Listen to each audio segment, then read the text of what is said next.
Multi-passionate creative rebels. This is how you monetize your multiple passions, by being weird without niching down. This is how Casey Neistat made tens and tens of millions of dollars simply by being his true creative self, by using his multiple passions to focus in one area, which made him tens of millions of dollars. And I'm going to explain how. And it's with experiments and gaining attention. So, vlogging in 2015, 2016, vlogging was not new. There was plenty of people that did vlogs. In fact, it was probably the most profitable or popular medium on YouTube at that time. But most people did it in their bedrooms. Most people did it once a week. Casey Neistat took something that was already successful and he took it to an extreme, right? And this is why he did experiments. So he did a daily vlog experiment for 2 years. And that was going to be, he posted a high quality edited daily vlog for every day for almost 2 years. Now, the result of this meant he got millions of subscribers on YouTube and he became a brand magnet and YouTube royalty status. So the more vlogs he did, and it wasn't just, as I say, it wasn't just in his bedroom or anything like that. He was out in the streets of New York on his skateboard, on his bike, creating conflict, creating storytelling, creating situations. So his multiple passions are filmmaking, creativity, obviously, YouTube, storytelling, adventure and movement.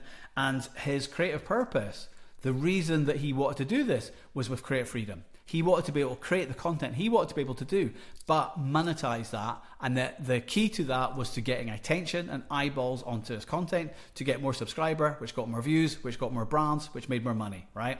So one of his brand partnerships is a great example of this, but he did it on his terms. So Nike's Make It Count. So they gave him a budget and he filmed a spontaneous global sprint across 13 different countries. He turned the Nike money, sponsorship and brand money, into vlogs. He created one, sort of compilation of all this for Nike, which is what they paid for, and that had over 30 million views. So you can imagine how happy Nike were with that. 30 million views for, I can't even remember what it was. For some reason, I think it was $30,000, but I could be wrong. I'm just making that. I think I might be making that number up. But regardless, whatever they paid, right, then they will be very happy with 30 million views. And from Casey's point of view, it's genius as well, because he's taken this brand's money so that he could fly to 13 different countries, which then created lots more vlog content, which got lots more views, which got him more subscribers, which got him more views, which got him more brand partnerships, right? So it's just one big flywheel, right? Attention,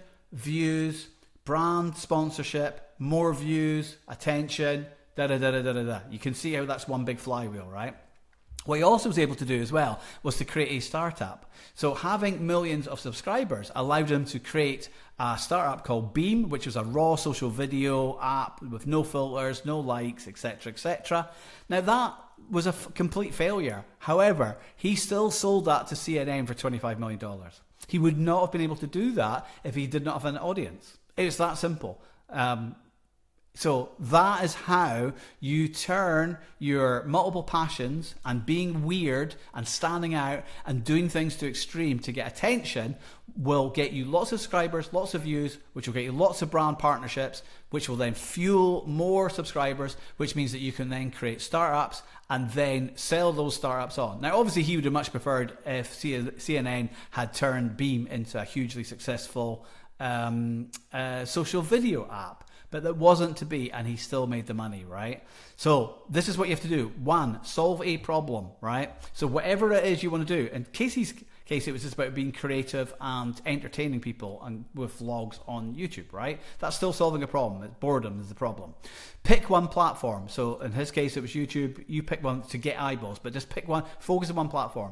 Pick a business model. It's really important that whatever you do to get attention, I can't tell you how many influencers there are with hundreds of thousands, sometimes millions of followers, but they can't monetize it because they're not solving a problem and they don't have a business model. And then you have to be extreme. See what's working. Whatever is working on the market, do it, but do it to the extreme. So, as I say, vlogs, weekly vlogs was very common on YouTube. So he turned into daily vlogs. So whatever it is, you take it and you go to the extreme. So if everyone's doing one video a day without a script, do 2 videos a day or do 3 videos a day with no script, whatever it might be. I'm doing 30 YouTube videos in 30 days. In the past, I've done 30 TikTok videos in 30 days. Day 31, I blew up, ended up getting tens of millions of views. My Substack, again, was another experiment. It's really important as a multi-passionate person that you do lots of experiments, because you don't know what's a good idea or what's a bad idea. The only way you can do it is by experimentation. And apart from anything else, if you turn it into challenge, you can then harness your dopamine, which gives you lots of focus and energy and enthusiasm to do that challenge in a short period of time. We're really good at doing sprints. Casey managed to do it for 2 years, but then before burning out. But on the back of this, he also got shows on MTV. All kinds of different things came off this, right? So anyway, so hope this helps.